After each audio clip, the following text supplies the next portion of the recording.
Terus bagaimana hubungan dengan anak saya yang sekolah di pesantren? Pak, ini mau nanya. Kewajiban kita di dalam menyikapi Terima kasih Bapak. dalil Al-Quran dan Assalamualaikum Sunnah. warahmatullahi wabarakatuh. Bismillahirrahmanirrahim. Assalamualaikum warahmatullahi wabarakatuh. Alhamdulillahi wassalatu wassalamu ala rasulillah wa ala alihi wa ashabihi wa man walah. Amma ba'du. Alhamdulillahi rabbil alamin. Pemirsa Fatwa TV dimanapun Anda berada, puji dan syukur kita panjatkan kehadirat Allah Subhanahu wa taala yang sampai detik ini kita masih diberikan kesempatan untuk menyaksikan live interaktif keimanan, doa dan zikir yang diampu langsung oleh guru kita Al-Ustadz Dr. Muhammad Nur Ihsan hafizahullah taala, yang mana beliau merupakan salah satu anggota Dewan Fatwa Perhimpunan Al-Irsyad. Dan alhamdulillah pemirsa, pada kesempatan kali ini beliau telah hadir menemani kebersamaan kita di studio Fatwa TV Jember. Kita akan sapa beliau terlebih dahulu. Assalamualaikum Ustaz. Waalaikumsalam warahmatullahi wabarakatuh. Bagaimana kabarnya Ustaz? Alhamdulillah sehat walafiat. Alhamdulillah. Mudah-mudahan semua para pemirsa dan juga para pendengar dalam keadaan sehat walafiat. Amin amin. Jazakumullah khairan Ustaz. Amin. Baik pemirsa, alhamdulillah Ustaz dalam keadaan sehat dan tentunya siap untuk memberikan tausiah dan juga menjawab pertanyaan yang sudah masuk ke Fatwa TV. Baik pemirsa, kami ingatkan bagi Anda yang ingin bertanya secara langsung kepada Ustadz dapat menghubungi kami di 0331 544 6087, 0331 544 6087. Dan pemirsa, kami informasikan bagi Anda yang tidak dapat menyimak melalui televisi, Anda dapat mendengarkannya melalui relay radio yang tergabung dalam Asosiasi Radio dan Televisi Islam Indonesia atau RTVC.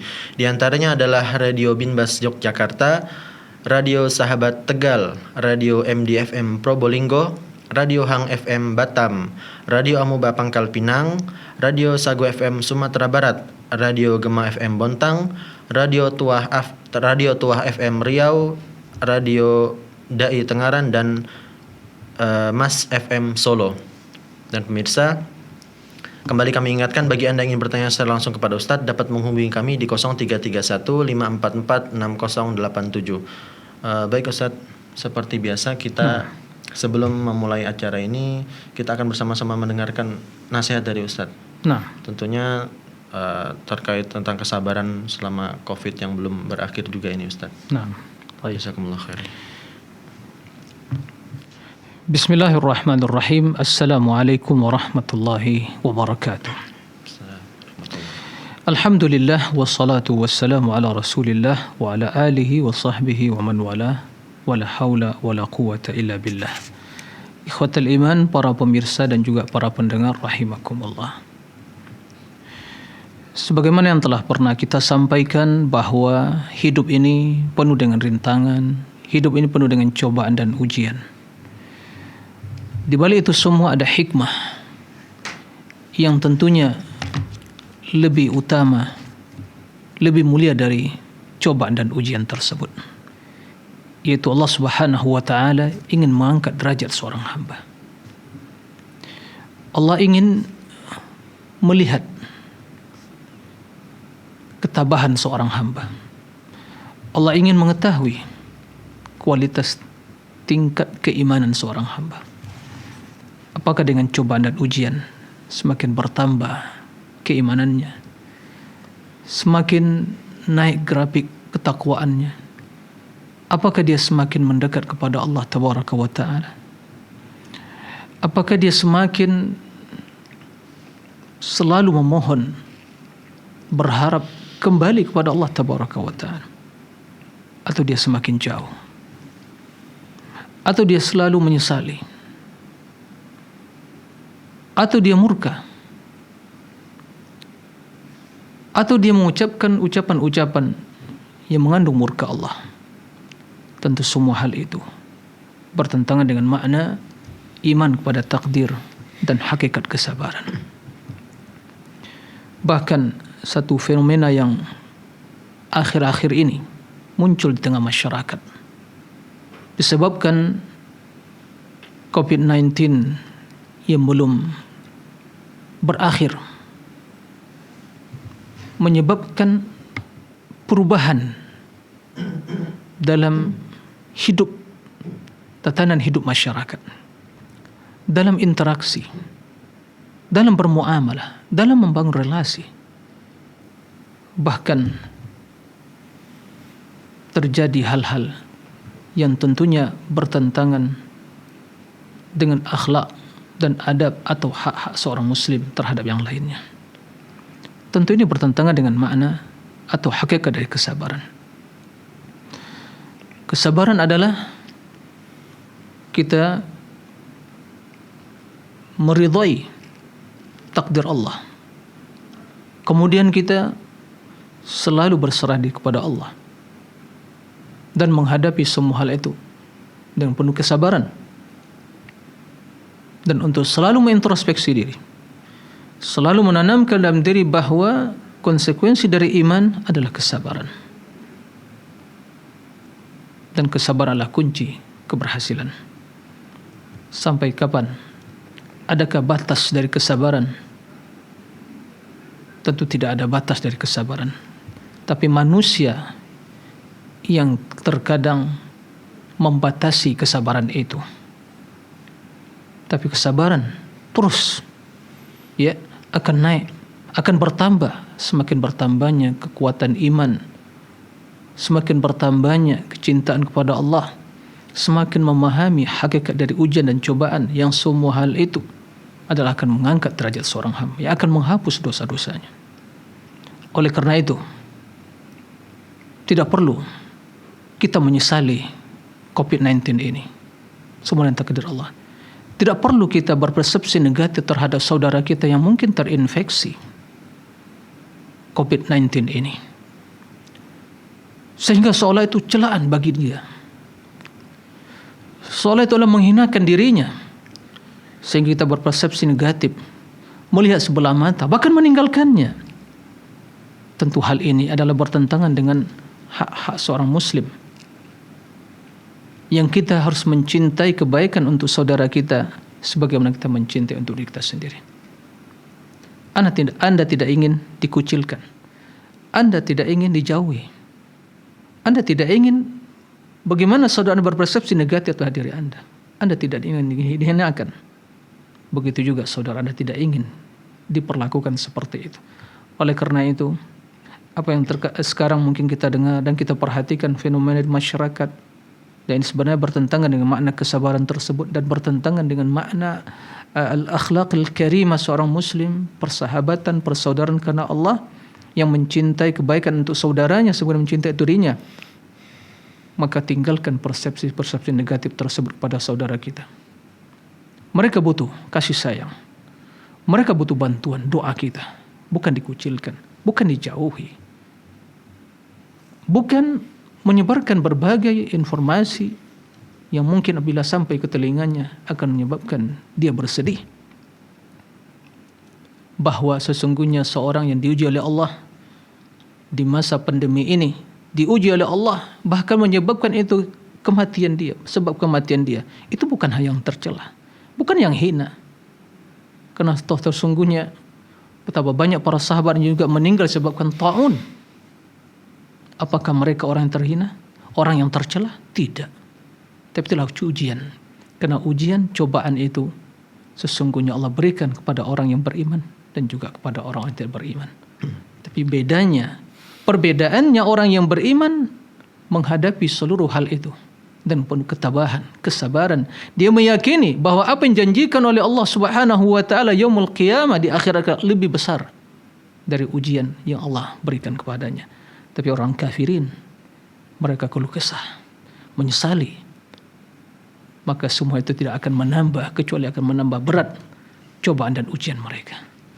Maka kami kembali mengingatkan saudara-saudara kami sekalian, mari kita selalu memperhatikan norma-norma Islam. Mari kita selalu memperhatikan adab-adab ukhuwah. Kendati saudara kita mungkin di lingkungan kita, mungkin di komunitas kita, atau mungkin di tempat tinggal kita, perumahan kita, ada di antara saudara kita yang mungkin terinfeksi atau diketahui. Tidak perlu dihina, tak perlu dikucilkan, tapi tentu kita waspada.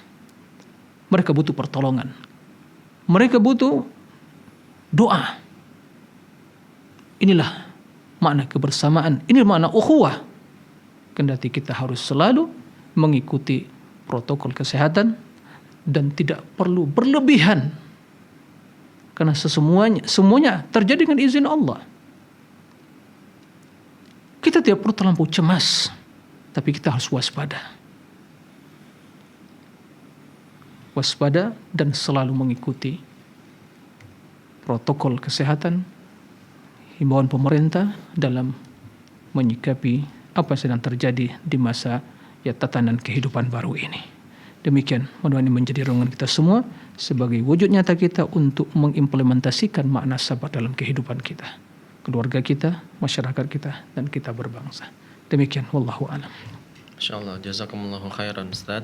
Dan pemirsa, nasihat pembuka dari Ustaz Dr. Muhammad Nur Ihsan tadi semoga dapat memberikan tambahan ilmu bagi kita dan menambah keimanan kita untuk bersabar di masa pandemi ini. Nah, Baik Ustaz, selanjutnya kita akan mulai membacakan pertanyaan Ustaz. Yang pertama datang dari saudari Rusmiati di Bogor. nah. Assalamualaikum Ustaz. Waalaikumsalam. Mohon penjelasannya tentang anak kecil yang memakai kalung atau gelang Ustaz, agar tidak diganggu oleh jin atau rewel. Karena ada Ustaz yang mengatakan boleh melakukan hal tersebut karena anak kecil belum bisa berzikir Ustaz. Nah. Mohon pencerahannya Ustaz, jazakumullahu khairan. Nah, baik. Terima kasih atas pertanyaannya. Jadi intinya apa hukum ya memakaikan gelang atau kalung pada anak kecil dengan tujuan ingin mungkin menangkal gitu ya, untuk sebagai media untuk bisa menyelamatkan anak kecil tersebut. Ya, untuk menghindarkan anak tersebut dari berbagai gangguan atau yang berbagai tujuan yang lainnya. Para pemirsa dan juga para pendengar rahimakumullah. Dahulu di zaman jahiliyah, tradisi orang-orang jahiliyah, ya, itu mereka mengalungkan sesuatu di leher anak mereka, atau mungkin ya dalam bentuk mungkin benang atau yang sejenisnya, ya. Kemudian di sana juga atau mungkin dari kulit dan yang sejenisnya. Nah, mereka meyakini bahwa dengan hal yang seperti itu anak tersebut ya terpelihara dari pandangan mata atau jin atau gangguan yang lainnya. Itulah yang dikenal dengan at-tamimah. Sesuatu yang digantungkan, dikalungkan. Ya. Dan umumnya mereka lakukan ya untuk membentengi anak tadi karena masih kecil. Ya, belum bisa membentengi diri. Lalu mereka lakukan hal itu untuk apa? Untuk menangkal atau menghilangkan. Jadi daf'ul bala wa raf'ihi. Daf'u itu menolak sebelum turun. Kalau raf'uhu menghilangkan setelah terjadi. Itu mereka lakukan. Maka Nabi SAW, Nabi yang mengajak pada tauhid, Nabi yang mengajak manusia untuk menggantungkan segala harapan dan keinginan dan juga untuk memohon ya, memanjatkan sebuah permohonan kepada Allah, maka Rasulullah SAW melarang dari demikian itu. Melarang dari demikian itu. Sehingga Rasul mengatakan, man ta'allaqa tamimatan fala atammallahu lah. Man ta'allaqa tamimatan faqad asyrak. Barang siapa yang menggantungkan tamimah tersebut, ya, maka Allah tidak akan menyempurnakan maksud dia. Tidak akan bermanfaat bagi dia. Tidak akan bisa menyelamatkan anaknya. Tidak akan menyelamatkan dirinya. Tidak akan bisa menolak mara bahaya dan menghilangkan penyakit yang ada pada dirinya atau anaknya. Man ta'allaqa tamimatan faqad asyrak. Barang siapa yang menggantungkan tamimah, ya, kalung atau yang sejenisnya untuk penangkal, ya, itu sungguh telah berbuat syirik. Ini perbuatan syirik karena kita yakin tiada yang mampu menolak mara bahaya dan menghilangkan, mengangkat penyakit yang ada pada diri kecuali Allah tabaraka wa taala. Amma yujibul muttarra idza da'ah wa yakshifus su' wa ja'alukum khulafa'al ard. Ilahun ma Allah. Siapa yang bisa? Ya, yujibul muttarra idza da'ah, yang memperkenankan doa seorang hamba yang betul-betul dalam kesulitan apabila dia berdoa. Wa yakshifus su' dan menyingkap kesulitan tadi. Tiada kecuali Allah tabaraka wa taala. Kemudian kata Nabi SAW, faqad asyrak, telah berbuat syirik. Mengandung dua kemungkinan atau dua makna. Tergantung kondisi orang yang melakukannya.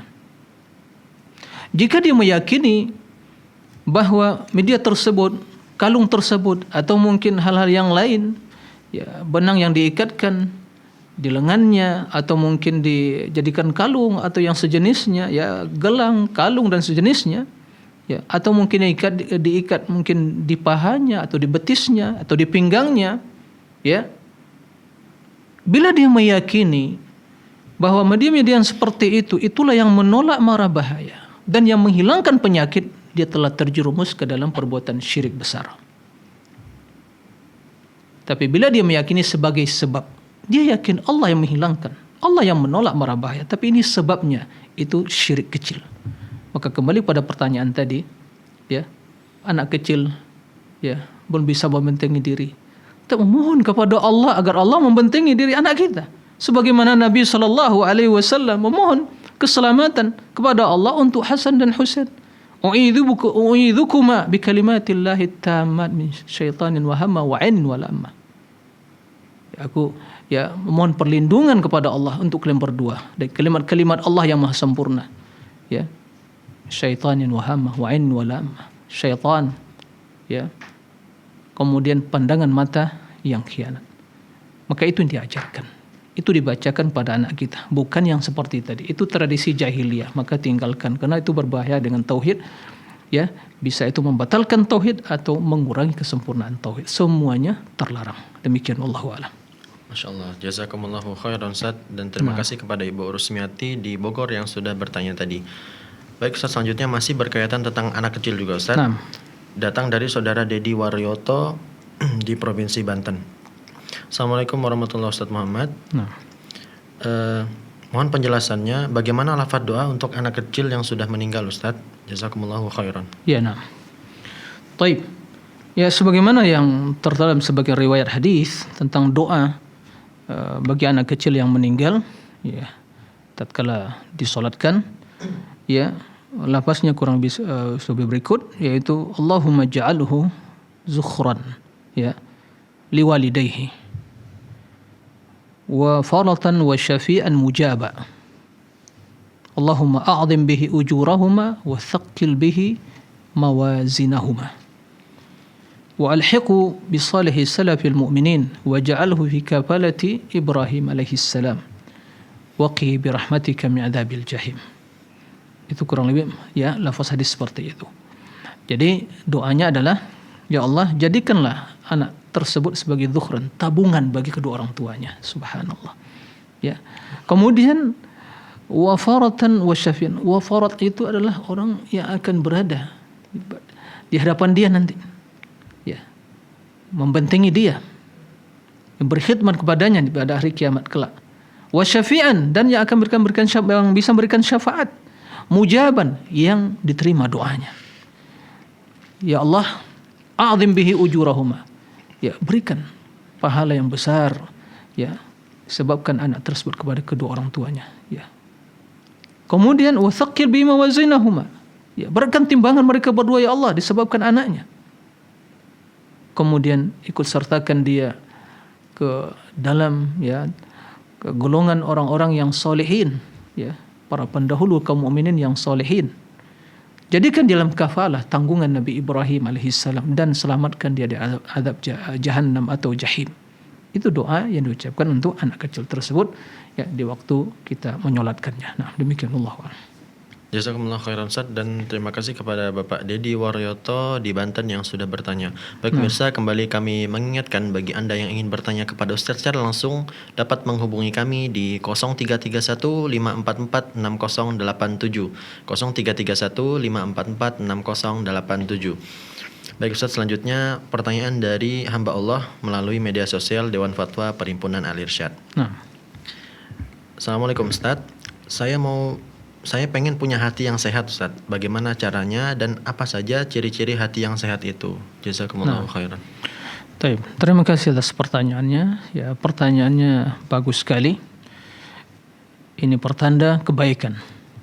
Tatkala seorang bertanya tentang penyakit hati, ya, tentu inilah pertanda kebaikan yang ada pada dirinya.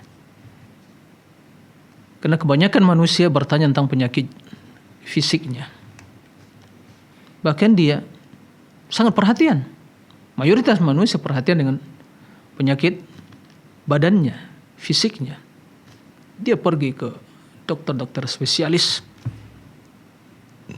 bertanya tentang kondisi penyakit yang dihadapinya atau yang dialaminya. Tapi sedikit yang bertanya tentang penyakit jiwa, hati. Nah, saudara kita ini bertanya tentang hati yang sehat. Ini pertanda kebaikan. Dan ini sebagai sumber kebaikan. Karena hati adalah sumber kebaikan. Bila hati telah suci, jiwa telah bersih, maka anggota badan akan menjadi baik. Seorang akan menjadi beruntung, bahagia. Sebagaimana firman Allah, qad aflaha man zakkaha, qad aflaha man tazakka. Ya, sungguh telah beruntung orang-orang yang mensucikan jiwanya. Sungguh telah beruntung orang yang telah suci jiwanya. Sehingga balasannya, wadzalika jazaa'u man tazakka, itu surga yang Allah berikan kepada orang yang suci jiwanya. Yang menjadi pertanyaan, apa tanda-tanda jiwa yang suci? Ya, apa buktinya? Taib. Pertanda jiwa yang suci, maka jiwa yang tentunya selamat dari penyakit hati. Imam Ibnu Qayyim rahimahullah menyebutkan ada 5 virus yang lebih berbahaya dari, mungkin kalau sekarang ini lebih berbahaya dari corona. Ya, 5 virus yang akan mematikan hati. Yang pertama, kesyirikan. Ini penyakit yang lebih bahaya, paling berbahaya, syirik, besar dan kecilnya. Yang kedua, bid'ah. Itu merusak jiwa, merusak hati. Maka ahli bid'ah itu jiwanya kotor. Maka dia menolak kebenaran. Kenapa? Karena noda bid'ah itu telah mengotori hatinya.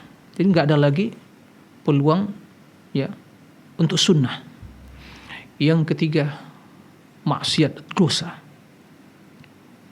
Yang keempat adalah ghaflah, kelalaian. Ya, karena kelalaian itu akan menjauhkan jiwa seorang dari zikir kepada Allah. Kalau jiwa telah jauh dari zikir, itu seperti ikan yang ada di daratan. Gak bisa hidup. Akan mati dia. Yang kelima adalah mengikuti hawa nafsu. Apabila telah mengikuti hawa nafsu, Al-Quran akan ditolak dia. Hadis akan ditolak. Ya. Dia akan menjadi budak hawa nafsu, maka kebatilan yang akan mendominasi, menyelimuti hidupnya. Di antara pertanda hati yang selamat, jiwa yang bersih, dia cinta kepada Al-Quran. Maka perhatikan para pemirsa dan para pendengar. Jika dalam keseharian hidup kita tidak pernah baca Al-Quran, tidak pernah zikir, ini hati-hati. Hati hampir mau mati. Waspada. Hati-hati dan menjaga hati. Hati sudah hampir mati. Bersegera diobati. Dengan apa? Dengan resep Nabi dan petunjuk ilahi. Bersegera. Baca Al-Quran. Zikir. Mohon kepada Allah, Allahumma ati nafsi taqwaha wa zakki anta khairu man zakkaha anta waliyuha maula. Ya Allah, berikan kesucian hatiku. Sucikan ya Allah. Berikan ketakwaan kepadanya. Tiada zat yang bisa memberikan ketakwaan dan kesucian hati kecuali Engkau ya Allah. Nah, maka terus memohon kepada Allah, pelajari ilmu agama, banyak zikir kepada Allah, baca Al-Quran, ingat kematian. Maka insya Allah jiwa akan menjadi suci dan akan menjadi baik. Demikian wallahu a'lam. Barakallahu fikum Ustaz, jazakumullah khairan. Baik, selanjutnya kita akan membacakan pertanyaan yang datang dari saudari Arniati di Kalimantan Barat, Ustaz. Nah. Assalamualaikum Fatwa TV. Bertanya kepada Fatwa TV, Ustaz. Nah, ya. Zikir apa yang sebaiknya kita talqinkan kepada orang yang akan meninggal tapi lama sekali, Ustaz? Orang ini dalam keadaan koma dan belum meninggal dan sudah tidak bisa berbicara. Apakah cukup dengan la ilaha illallah, Ustaz? Jazakumullahu khairan. Nah, ya. Terima kasih atas pertanyaannya. Sebagaimana kata Nabi SAW, laqinu mautakum la ilaha illallah. Dan pasien yang seperti kondisi yang diutarakan tadi jelas sangat membutuhkan pertolongan. Maka dalam hal ini, kendati mungkin dia tidak sadar, terus kita ya talkinkan. Ya. Siapa tahu mungkin seketika, mungkin beberapa menit detik dia sadar, dia mendengar kalimat tauhid sehingga itu yang mengakhiri kehidupannya. Tapi yang jelas ya, selain terus ditalkinkan, maka keluarganya untuk banyak berdoa untuk kebaikan, berikan yang terbaik bagi keluarganya yang dalam kondisi seperti yang diutarakan tadi, ya. Karena tidak ada yang mustahil bagi Allah. Bila Allah menghendaki, dia akan sembuh. Tapi bila Allah menghendaki, maka Allah akan manggil dia. Itu yang terbaik baginya. Maka mohon yang terbaik, berharap kepada Allah yang terbaik, kemudian doakan dan terus mentalkinkan. Karena Nabi mengatakan, man kana akhiru kalami minad dunya la ilaha illallah dakhala jannah. Siapa yang akhir dari ucapannya di dunia ini, maka la ilaha illallah, maka dia akan masuk surga. Nah, demikian, Allahu a'lam.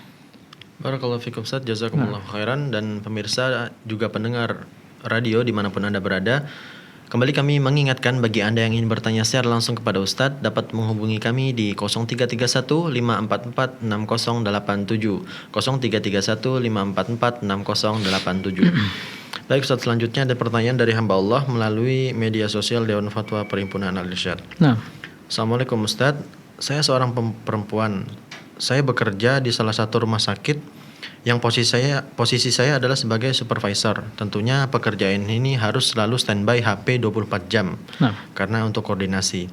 Atasan saya sering malah bila saya telat untuk merespon di grup Ustadz. nah, Dan akibatnya ketika sholat saya bisa sering tidak khusyuk karena takut kenapa-kenapa nanti HP dia ada pemberitahuan yang tidak terjawab Ustadz. Bagaimana sikap saya sebaiknya Ustadz? Jazakumullahu khairan. ya. Baik, terima kasih. Ya, semoga Allah memberikan kemudahan kepada ibu yang bertanya. Pertama, bahwa yang membuat jiwa itu tenang adalah kita sarah, berterus terang. Sampaikan ya kondisi yang sesungguhnya. Karena saya seorang muslim, saya harus beribadah. Pekerjaan saya tidak boleh menghalangi saya beribadah. Saya telah menunaikan. Maka sampaikan. Itu lebih baik daripada terus kita dirundung perasaan yang bermacam-macam sehingga tidak bisa khusyuk dalam salat. Nah, kemudian kalaupun hal itu terlakukan, maka sesungguhnya tidak akan bermasalah. Kenapa demikian? Karena seorang bertakwa kepada Allah sesuai dengan kemampuan dia. Fattaqullaha mastata'tum. Dia berusaha. Ya, sejenak 5 menit, 10 menit paling lama dia sholat. Dia tinggalkan. Kalaupun dia untuk sementara dia silent dan yang lainnya.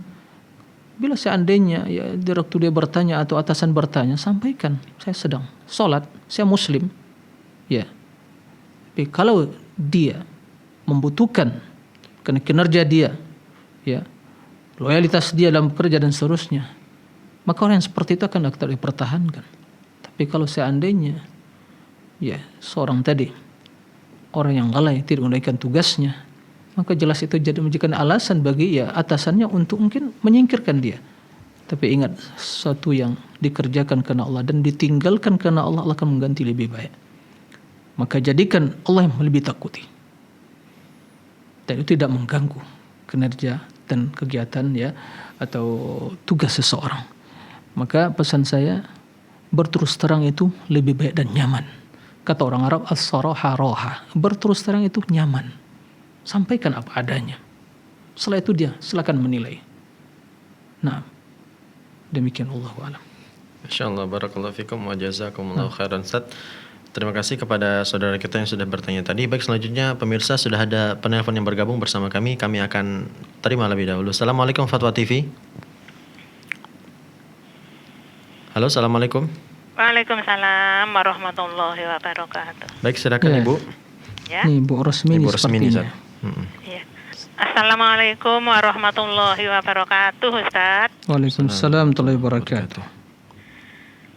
Saya mendengar dari salah seorang ustadz, katanya kalau mau tidur membaca doa La ilaha illallah wahdahu la syarikalah lahul mulku wa lahul hamdu wa huwa ala kulli syai'in qadir wa la haula wa la quwata illa billah. Katanya itu bisa menghapus dosa. Kalau itu hadisnya sahih, insya Allah kami berusaha akan mengamalkannya. Terus yang kedua, bagaimana hukumnya pasang gigi palsu, Ustadz? Iya, demikian aja. Terima kasih jawabannya. Jazakumullah khairan. Assalamualaikum warahmatullahi wabarakatuh. Assalamualaikum warahmatullahi wabarakatuh. Terima kasih Bu Resmini di Pacitan ya. Ya, terima kasih kepada Bu Resmini. Sebelum saya menjawab pertanyaan yang disampaikan tadi, saya punya hutang kepada Bu Resmini juga. Ya, pekan kemarin saya janjikan ada pertanyaan beliau yang tidak sempurna saya jawab. Insyaallah. Saya janjikan saya akan jawab pekan yang akan datang ya, pada malam ini. Pertanyaan beliau tentang ya salawat, ya mengucapkan salawat kepada Nabi setelah azan, apakah ada dalilnya? Di dalam Sahih Muslim, ya, dalam Sahih Muslim, Nabi SAW bersabda, "Idza sami'tum al-muadzin faqulu mithla ma yaqulu. Thumma sallu alayya fa innahu man shalla alayya salatan wahidah sallallahu alaihi biha 10. Thumma salu liyal wasilah. Fa innaha manzilatun fil jannah la tanbaghi illa li 'abdin min ibadillah. Fa arju an akuna ana huwa. Taib, wa man sa'ala liyal wasilah halat lahu syafa'ati atau syafa'ah." Roh Muslim. Kata Nabi SAW, apabila kalian mendengar muazzin, ya, maka ucapkan seperti ucapan muazzin tersebut. Setelah itu, berarti setelah selesai azan, sallu alayya, bersalawatlah kepadaku. Sesungguhnya barang siapa yang bersalawat kepadaku 1 kali, Allah akan bersalawat kepada 10 kali. Kemudian memohonlah wasilah, ya, untukku. Wasilah itulah kedudukan yang tinggi dalam surga, manzilah kedudukan yang tinggi dalam surga, ya, yang tidak pantas kecuali bagi seorang hamba dari hamba-hamba Allah. Aku berharap aku yang menjadi hamba tersebut, kata Nabi. Barang siapa yang mohon wasilah kepada aku, maka berhak mendapatkan syafaatku. Maka hadis ini menjelaskan, nah, disunnahkan, tapi bukan wajib ya, disunnahkan.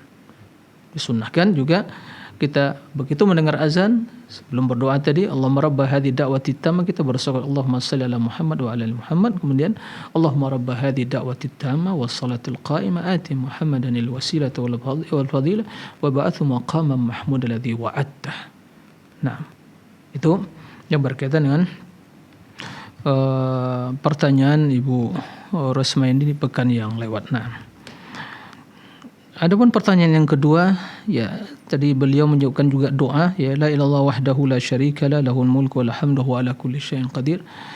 Kemudian dibaca sebelum, ya, tidur, maka Allah akan mengampuni dosanya. Ya, saya sampaikan wallahu a'lam, ya. Redaksi ini ya wallahu a'lam, saya akan cross check lagi, tapi yang jelas di antara zikir sebelum tidur membaca ayat kursi, kemudian membaca muawwidzatain, ya, kemudian juga qul a'udzu birabbin nas, qul a'udzu birabbil falaq, qul huwallahu ahad, kemudian membaca dua akhir dari surat Al-Baqarah, dua ayat di terakhir surat Al-Baqarah, membaca juga, ya, tasbih, tahmid dan takbir. Nah, dalam sebagian riwayat disebutkan membaca, ya, sekali membaca sebelum tidur surah Al-Mulk, dan juga membaca, ya, apa namanya itu, bismillah, membaca doa tidur yang sebagian kita maklumi bersama, ya.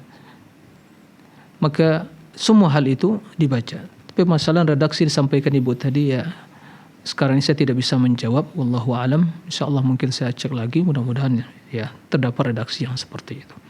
Adapun masang gigi palsu, ya, kalau itu sebagai kebutuhan, ya, maka tidak ada masalah.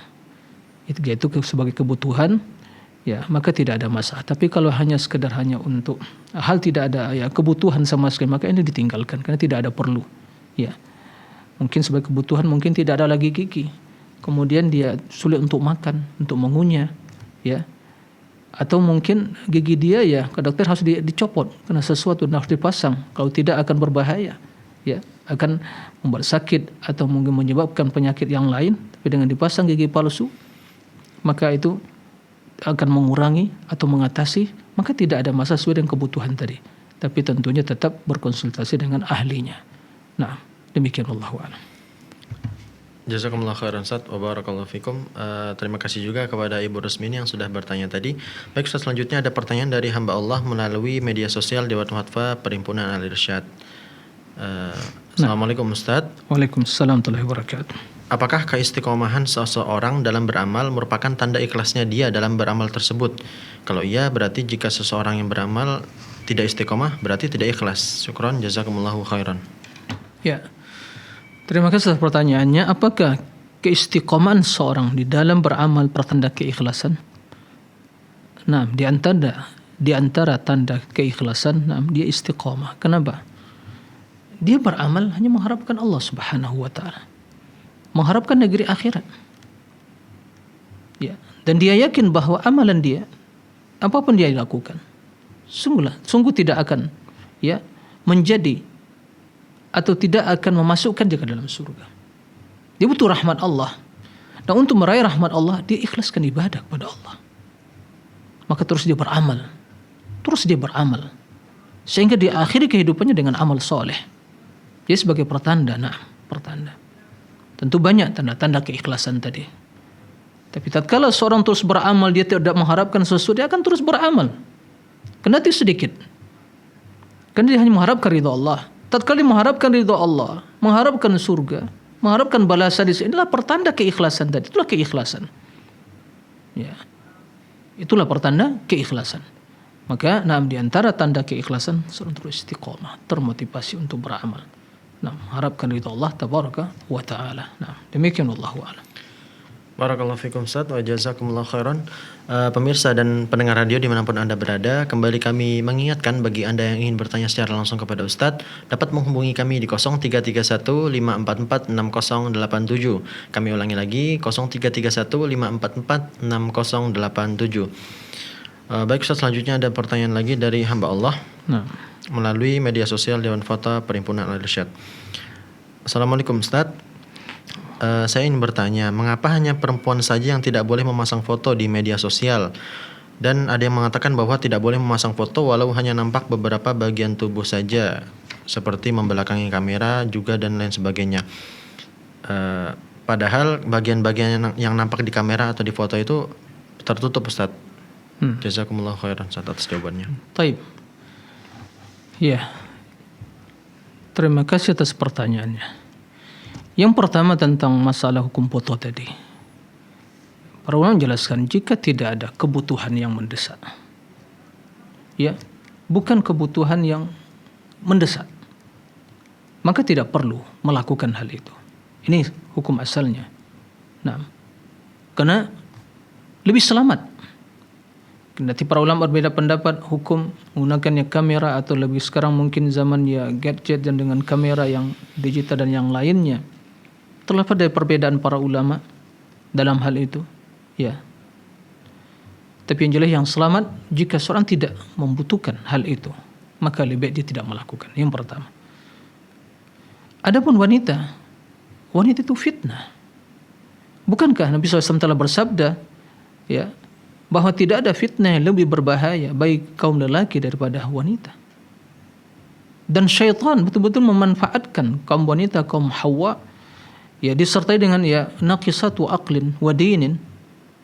Ya, sebagian kata Nabi sallallahu alaihi wasallam, banyak wanita yang masyaallah cerdas,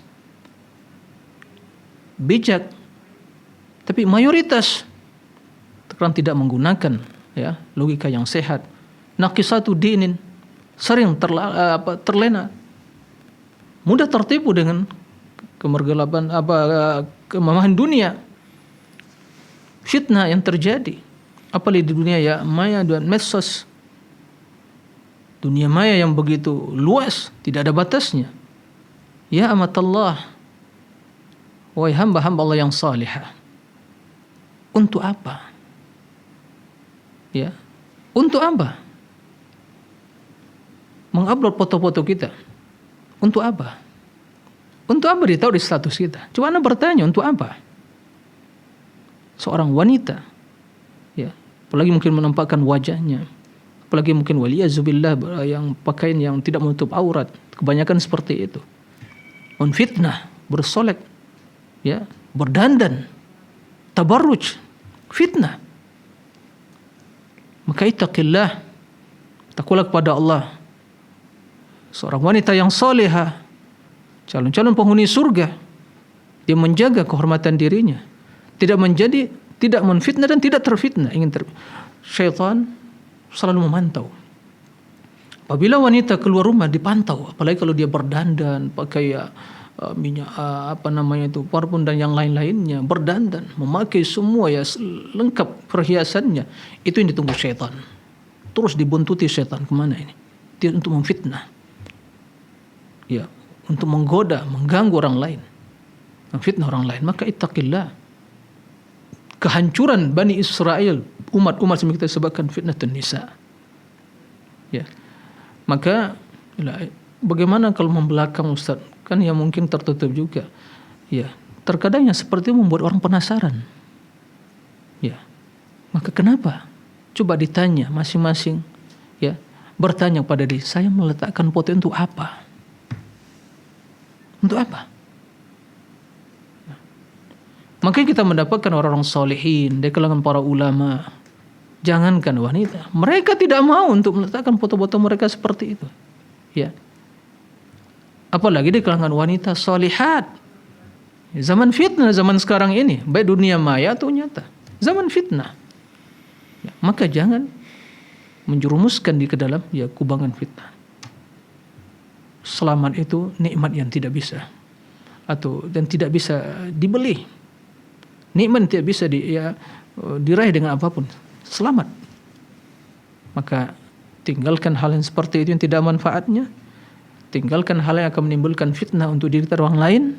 Maka Anda akan selamat, orang lain akan selamat. Nah, demikian Allah. Jazakumullah khairan Ustaz wa barakallahu fikum. Terima kasih juga kepada saudara kita yang sudah bertanya melalui media sosial Dewan Fatwa Perhimpunan Al-Irsyad. Baik Ustaz, selanjutnya ada pertanyaan Ustaz dari hamba Allah juga.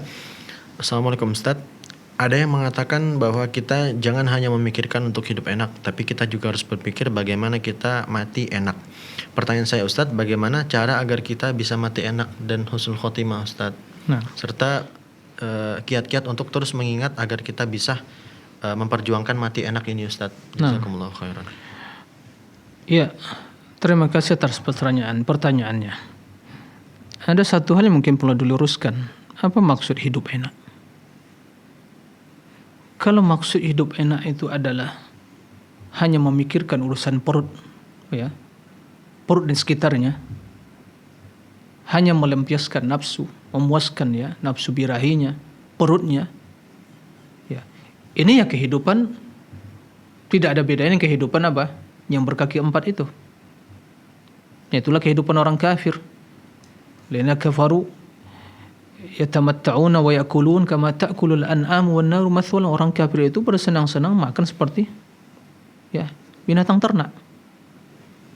Kalau itu dimaksud, ya jelas jangan itu menjadi tujuan hidup. Tapi kalau yang maksud hidup enak di sini dalam naungan iman, ketakwaan, kesolehan, ya hayatan thayyibah, maka kita harus berusaha memikirkan hal itu. Bagaimana hidup yang layak,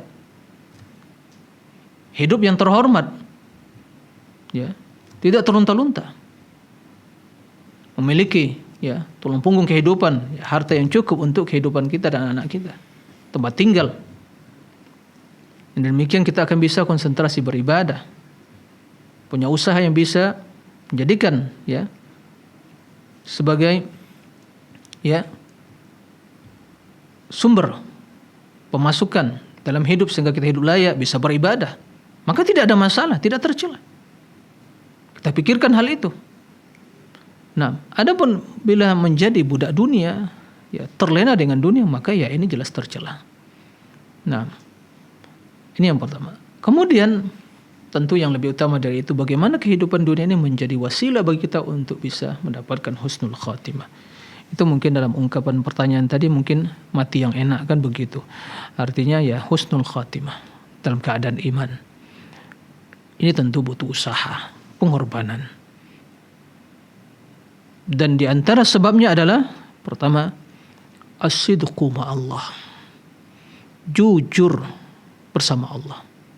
Ya, tidak munafik. Jujur, lahir batin bersama Allah dalam iman. Karena kemunafikan itu yang menyebabkan su'ul khatimah. Yang kedua, hidup yang selalu dinaungi ya oleh panji keimanan, sunnah dan ilmu. Orang nggak punya ilmu, yang nggak tahu jalan kebaikan. Dia mengira jalan ke surga tapi ke neraka. Jalan ingin meraih kemuliaan, kasih sayang Allah, tapi ternyata kemurkaan Allah. Maka butuh ilmu, iman, amal soleh. Nah, kemudian berdoa untuk mendapatkan husnul khatimah. Berdoa ya pada Allah agar hidup di atas iman dan meninggal di atas iman, diteguhkan hati di atas agama Allah tabaraka wa taala. Banyak baca Al-Quran, banyak berzikir, dan mengingat kematian. Itu semua adalah sebab untuk mendapatkan husnul khatimah. Ya. Kemudian juga pergaulan, baik di dunia nyata atau maya zaman sekarang ini. Pergaulan, teman, sahabat, siapa yang kita temani? Siapa yang kita berjalan bersamanya, duduk, makan, minum dan berbicara? Siapa? Orang soleh atau orang toleh? Orang baik atau orang bejat? Orang berilmu atau orang jahil? Nah, ini semua diperhatikan. Karena betapa banyak manusia yang diseret oleh temannya yang jelek kepada na'udzubillah jurang kesengsaraan. Nah, semoga Allah memuliakan kita dengan husnul khatimah. Allahumma amin. Demikian Allahu a'lam. Insyaallah, jazakumullah khairan Ustaz, dan terima kasih kepada saudara kita yang sudah bertanya tadi. Baik Ustaz, selanjutnya ada pertanyaan juga dari hamba Allah melalui media sosial Dewan Fatwa Perhimpunan Al-Irsyad. Nah. Assalamualaikum Ustaz. Waalaikumsalam warahmatullahi wabarakatuh. Teman kami hendak pergi ke klinik ruqyah, akan tetapi di sana peruqyahnya mengusir jin dengan cara berdialog dengan jin tersebut dan mengancam jin-jin yang ada. Apakah tata cara ini dibenarkan secara syariat Ustaz? Jazakumullah khairan atas jawabannya. Ya, lebih baik ditinggalkan cara seperti itu. Nah, meruqyah boleh saja. Boleh meruqyah. Tapi dengan cara-cara seperti itu sepertinya berbeda dengan apa yang dilakukan oleh para ulama dalam meruqyah. Ya. Maka jikapun meruqyah, silakan meruqyah. Tapi dengan cara-cara yang tidak ada tuntunannya, yang tidak dilakukan oleh ulama dalam meruqyah, maka itu ditinggalkan. Lebih baik ditinggalkan dengan cara-cara yang seperti itu, ya, agar tidak timbul ya keraguan. Nah, datanglah kepada orang-orang yang mungkin dia bisa meruqyah dengan cara yang lebih sesuai dengan ya panduan yang dijelaskan oleh para ulama dalam meruqyah tersebut. Ya, tidak menghadik-hadik seperti itu.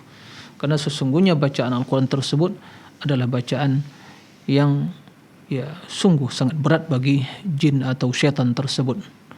Maka terus seorang membaca. Nah, atau menghadik-hadik mungkin sampai memukul ya seorang yang diruqyah dengan alasan ya agar jinnya keluar dan seterusnya. Ini sepertinya ya cara yang tidak ya ada tuntunannya sebagian dijelaskan oleh para ulama. Nah, demikian Allahu a'lam. Insyaallah, jazakumullah khairan Ustaz wa barakallahu fikum. Baik Ustaz, selanjutnya ada pertanyaan pula dari saudara kita melalui media sosial Dewan Fatwa Perhimpunan Al-Irsyad. Nah. Assalamualaikum Ustaz. Waalaikumsalam warahmatullahi wabarakatuh. Nah. Seperti apakah cara ruqyah mandiri itu Ustaz? Dan apakah cara seperti ini diperbolehkan, yaitu dengan membacakan doa-doa dalam Al-Quran dan di depannya disediakan air minum, baik itu berupa gelas ataupun ember, untuk mandi Ustaz. Jadi selesai membaca surat atau selesai membaca doa, kemudian ditiupkan ke air tersebut, setelah itu diminum dan digunakan untuk mandi. Ya. Ruqyah mandiri, jadi seorang meruqyah dirinya sendiri kan begitu. tidak diragukan bahwa Al-Quran dan zikir-zikir yang diajarkan Nabi SAW adalah bacaan-bacaan yang bermanfaat, terutama Al-Fatihah. Ya. Terutama Al-Fatihah, baca Al-Kursi dan Muawwidzatain.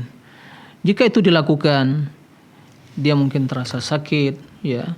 Kemudian dia ambil ya satu bejana atau mungkin ya yang sejenisnya, kemudian dia tiupkan, telah membaca ayat tadi, kemudian Al-Fatihah kemudian ditiupkan. Setelah itu dia mungkin dia gunakan untuk mandi, atau mungkin yang sakit, atau dia gunakan untuk minum, ya, maka insya Allah tidak ada masalah, ya, tidak ada masalah seperti itu.